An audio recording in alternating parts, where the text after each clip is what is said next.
Republican Congresswoman Diane Black. She joins the company Republican from Tennessee.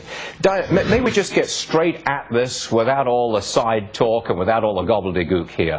When push comes to shove, are you going to vote in the House to defund Obamacare, even though you know it cannot happen? Oh, good morning, Stuart. Thank you for that direct question. You know as well as I do, the American people do not want a government shutdown, but neither do they want Obamacare. And that's the reason why the House took action last week, where we passed a bill that would continue government funding, but it would defund Obamacare.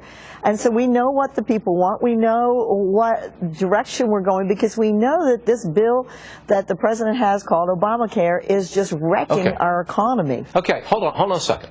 You passed this bill in the House that says defund Obamacare, but we will fund the rest of the government. It's gone to the Senate.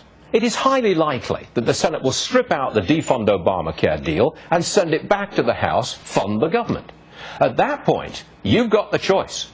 Do you not fund the government because you want to defund Obamacare, or do you fund the government and keep it open? At that point, what do you vote? Sure. Well, first of all, I don't want to speculate with just what will happen in the Senate. We don't know that for sure.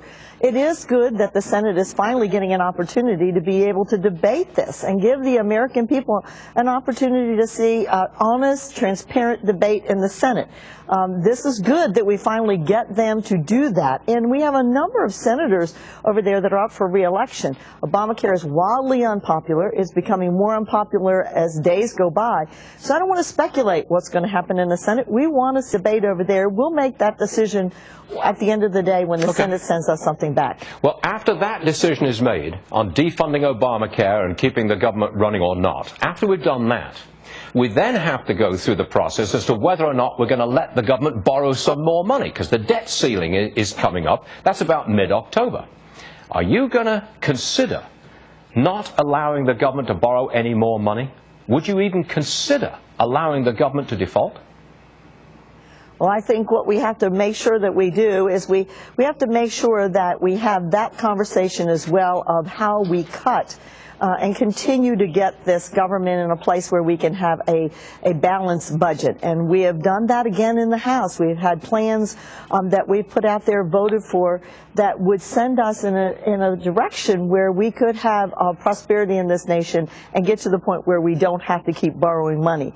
And that's a conversation that needs to take place as we deal with this very important issue. I think the media